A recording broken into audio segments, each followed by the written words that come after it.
صفحے کے شروع سے لائن نمبر 7 سورۃ اعراف کی آیت نمبر 11 سے اعوذ باللہ من الشیطان الرجیم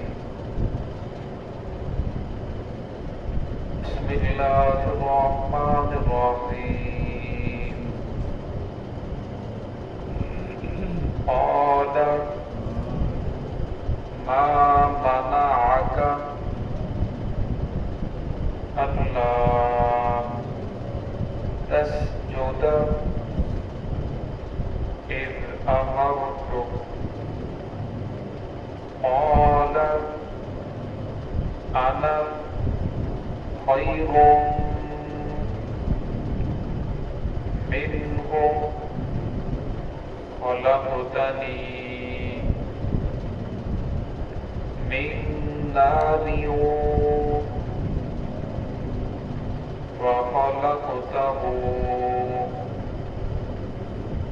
من طين قال فاهبط منها فما يكون لك أن تتكبر فيها فاخرج إنك من الصاغرين قال أنظرني إلى يوم يبعثون قال إنك من المنظرين سمعت بسم الله الرحمن الرحيم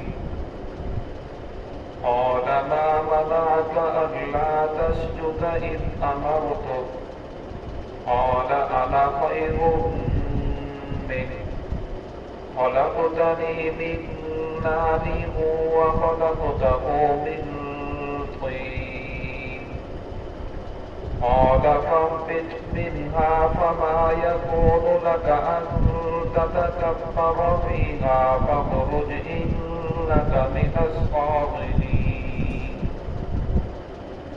قال أنظرني إلى يوم يبعثون قال إنك من المنظرين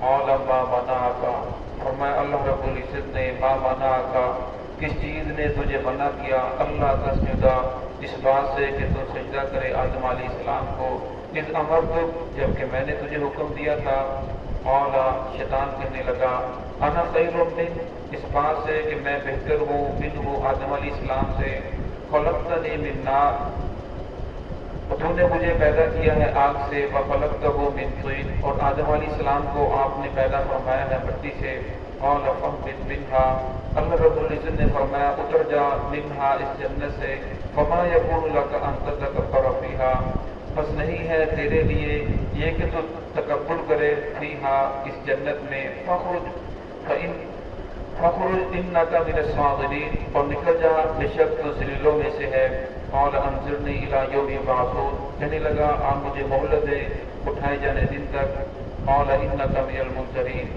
اللہ رب العزت نے فرمایا بے شک تو مہلت دیے ہوئے میں سے ہے گزشتہ آیات کے اندر اللہ رب العزت نے آدم علیہ السلام اور ابلیس کا تذکرہ شروع فرمایا تھا کہ اللہ رب العزت نے جس وقت آدم علیہ السلام کو پیدا فرمایا تو آدم علیہ السلام کی پیدائش کے بعد اللہ رب العزت نے تمام کے تمام فرشتوں کو حکم دیا فسجد الملائکہ کلھم اجمعون کہ آدم علیہ السلام کو سجدہ کرو تو جتنے بھی فرشتے تھے تمام کے تمام آدم علیہ السلام کو انہوں نے سجدہ کیا جس طرح کل کے درس کے اندر آیا کہ پہلے آدم علیہ السلام سے لے کر عیسیٰ علیہ السلام تک تعظیمی سجدہ جائز تھا لیکن محمد रसूलुल्लाह सल्लल्लाहु अलैहि वसल्लम की शरीयत के अंदर ताज़ीमी सजदा करना भी से भी मना फरमा दिया गया, फरमाया ये भी जायज़ नहीं है।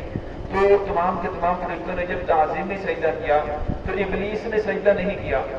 अल्लाह रब्बुल इज़्ज़त ने फिर इब्लीस से पूछा, मा मना, तुझे किस चीज़ ने मना किया है? अल्लाह तस्जुद अमर को कि तूने सजदा नहीं किया और मैंने हुक्म दिया था कि सजदा करो, फिर तूने सजदा क्यों नहीं किया? अब इससे पता चलता है कि जब फरिश्तों को हुक्म था तो ये भी इबादत करने की वजह से फरिश्तों में दाखिल हो चुका था, तो इसे भी हुक्म था कि ये भी सजदा करे। तो इसने आगे से अल्लाह रब्बुल इज़्ज़त को दलील दे, कहने लगा क़ाल अना खैरुम मिन, मैं इससे बेहतर हूँ, जो बेहतर होता है उसे सजदा किया जाता है।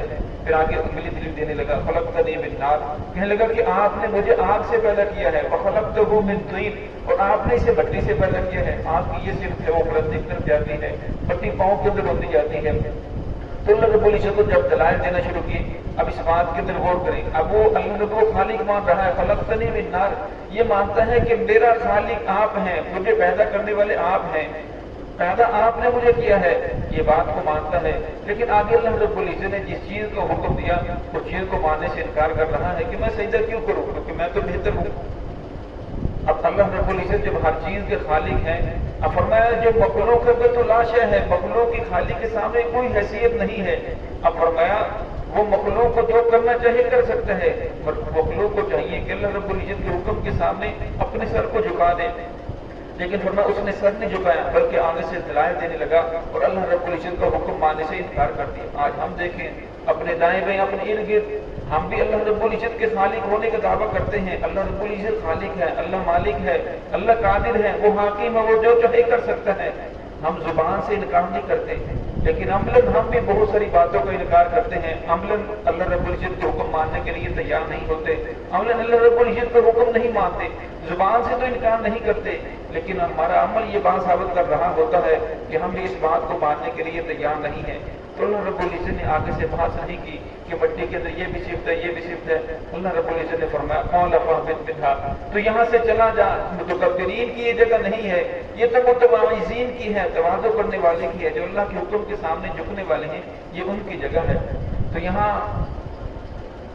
मुसनफ़ी रहमतुल्लाह अलैह मौलाना रूमी रहमतुल्लाह अलैह ने यहाँ एक मसनवी वाक़या जिक्र फरमाया इस बात को समझाने के लिए। उन्होंने कहा कि सुल्तान महमूद गज़नवी रहमतुल्लाह अलैह एक बादशाह गुजरे हैं, नेक बादशाह थे। अब उनका एक वजीर था अय्याज, उनकी मजलिस के अंदर बैठता, नौमर नौजवान लड़का था। तो दूसरे वज़रा ने ये एतराज़ किया कि बड़ों की मजलिस के अंदर आप इस नौजवान लड़के को बिठाते हैं, तो लिहाजा ये अच्छी बात नहीं है। तो सुल्तान महमूद गज़नवी ने जब उनकी बात सुनी तो खामोश हो गए। उनमें से एक को हुक्म दिया कि कल जब बादशाह लगे, दरबार लगे, तो आपने एक पत्थर लेकर आना है और एक हथौड़ा लेकर आना है। तो उस तरह मुझे तो जिसको हुक्म दिया गया था, तो जब दूसरे दिन दरबार लगा वो एक पत्थर लेकर आया, हथौड़ा लेकर दरबार के अंदर पेश किया। तो जिस वक्त सुल्तान महमूद गज़नवी रहमतुल्लाह अलैह ने सोमनाथ के मंदिर को जब फतह किया, तो जो मंदिर था जब उसे तबाह किया, उससे बहुत ज़्यादा हीरे जवाहरात निकले, बहुत बड़े कीमती हीरे थे। तो उसने एक कीमती हीरा मंगवाया और मंगवा कर एक वजीर को हुक्म दिया कि इस पत्थर के ऊपर रखो और हथौड़े के जरिए से कुचल दो। वो कहने लगा बादशाह सलामत, आपको क्या हो गया, इतना कीमती हीरा और आप कहते हैं इसे तोड़ दो। लिहाजा मुझसे तो ये काम नहीं होता। दूसरे को, तीसरे को, चौथे को, पांचवें को जब सबको हुक्म दिया तो हम सब ने यही कहा कि इतना कीमती हीरा है, बादशाह सलामत आप इसे क्यों तोड़ रही हैं? तो बादशाह सलामत सुल्तान महमूद गज़नवी रहमतुल्लाह अलैह ने फिर अय्याज को हुक्म दिया कि अय्याज इसको तोड़ दो। उसने हथौड़ा उठाया और हीरे को रखा और उसके ऊपर मारा, उसको कुचल के रख दिया। और बादशाह ने फिर अय्याज की तरफ मुतवज्जे हुआ, यहाँ तुझे पता नहीं था ये कितना कीमती हीरा था और तूने तोड़ दिया, ये सब तोड़ने से इनकार कर रहे, किसी ने नहीं तोड़ा और तुझे समझ नहीं थी। तो याद कहने लगा बादशाह सलामत, एक तरफ हीरे की कीमत थी और एक तरफ आपके हुक्म की कीमत थी। तो मैंने सोचा कि हीरे की कीमत आपके हुक्म के मुकाबले में कुछ है, उसकी हैसियत नहीं है, तो इसलिए मैंने तोड़ दिया। यहाँ सुल्तान महमूद गज़नवी रहमतुल्लाह अलैह ने उनको समझाया कि इसके अंदर बात मानने की कितनी सलाहियत और कितनी फिरासत है, कितना ये समझदार है, इसलिए मैं इसको आपकी मजलिस के अंदर बिठाता हूँ। तो यहाँ मौलाना रूमी रहमतुल्लाह अलैह फरमाते हैं कि अगर बिलफर्ज मान भी ले, शैतान आदम अलैहिस्सलाम से अफजल था, उसे आग से पैदा किया गया था, लेकिन उसे देखना तो ये चाहिए था कि हुक्म किसका है, हुक्म देने वाला कौन है। लेकिन फरमाया उसे इतनी भी समझ नहीं थी कि उसके हुक्म मानने से इनकार कर दिया। आगे बिल्ला क्या फरमाते हैं قال فاهبط منها فما يكون لك ان تتكبر فيها فاخرج انك من الصاغرين. تو یہاں سے نکل جا. کیوں؟ کیونکہ جنت جو ہے یہ تو متکبرین کی جگہ نہیں، یہ تو تواضع اختیار کرنے والوں کی جگہ ہے. جب اس کو وہاں سے نکالا تو پھر اس نے آگے سے کہنے لگا قال انظرنی الی یوم یبعثون الہ العالمین. آپ نے مجھے یہاں سے نکاح تو دیا ہے، لہذا میری ایک خواہش ہے کہ آپ مجھے اتنی مہلت دے دیں جس طرح فرشتوں کو مہلت ملی ہے کہ وہ جب تک قیامت قائم نہیں ہوگی، سب تمام کی تمام چیز ختم نہیں ہوگی، اس وقت تک فرشتے زندہ ہیں، تو مجھے بھی مہلت دے دی جائے، میں بھی زندہ رہوں. تو اللہ رب نے فرمایا قال انک من المرسلین، تجھے مہلت ہے. قرآن پاک میں دوسری جگہ شاہ فرمایا الی یوم الوقت المعلوم، معلوم وقت تک مہلت ہے. وہ معلوم وقت کون سا تھا؟ ورنہ جب نفخہ اولا سور پھونکا جائے گا تو اس وقت تمام کے تمام لوگوں کو موت آ جائے گی. تو یہ دوسرے نفخے تک مہلت مانگ رہا تھا کہ جب دوسری مرتبہ سور پھونکا جائے گا کہ تمام کے تمام لوگ زندہ ہو جائیں گے. یہ موت سے بچنا چاہتا تھا. ورنہ موت کی جو سختی ہے یہ بہت سخت ہے. امام ابو یوسف رحمۃ اللہ علیہ نے اپنی کتاب کے اندر ایک روایت نقل کی، فرمایا کہ کچھ لوگ عیسیٰ علیہ السلام کے پاس آئے اور کہنے لگے کہ آپ یحییٰ علیہ السلام کی قبر پر چلیں اور ان کو زندہ کریں. تو یحییٰ علیہ السلام کی قبر پر گئے اور ان کی قبر پر کھڑے ہو کر عیسیٰ علیہ السلام نے فرمایا قم بإذن اللہ. یحییٰ علیہ السلام اللہ رب العزت کے حکم سے کھڑے ہو گئے، اور جس وقت کھڑے ہوئے تو ان کی داڑھی اور سال کے بال سفید ہو چکے تھے. تو ان لوگوں نے کہا کہ حضرت جب آپ دنیا سے رخصت ہوئے تو آپ کی داڑھی اور سال کے بال تو بالکل سیاہ تھے، تو اب کیسے سفید ہو گئے؟ تو انہوں نے کہا کہ جس وقت میں نے عیسیٰ علیہ السلام کی آواز سنی تو میں نے سمجھا کہ شاید قیامت قائم ہوگی، اس کے خوف اور ڈر کی وجہ سے یہ میرے داڑھی اور سر کے بال سفید ہو گئے. عیسیٰ علیہ السلام نے فرمایا کہ اے یحییٰ علیہ السلام، اگر آپ کہیں تو میں اللہ سے دعا کرتا ہوں اللہ رب العزت آپ کو کچھ اور عمر عطا فرما دیں، کچھ دیر آپ اور زندہ رہیں. تو کہنے لگے کہ اللہ کی پناہ، میں آپ سے ہرگز میرے لیے ایسی دعا نہ کریں جو پہلے اس وقت مجھے موت آئی تھی اس کی تلخی مجھے ابھی تک محسوس ہو رہی ہے. فرمایا جو موت کی سختی یہ بڑی سخت ہے، وہ اس سے بچنا چاہتا تھا لیکن اللہ رب العزت نے اسے یہ مہلت نہیں دی. اس لیے فرمایا ہر انسان کو موت کی سختی سے پناہ مانگنی چاہیے کہ اللہ رب العزت موت کی سختی سے ہم سب کو محفوظ فرمائے. اللہ رب العزت ہم سب کو صراط مستقیم پہ چلنے کی توفیق عطا فرمائے.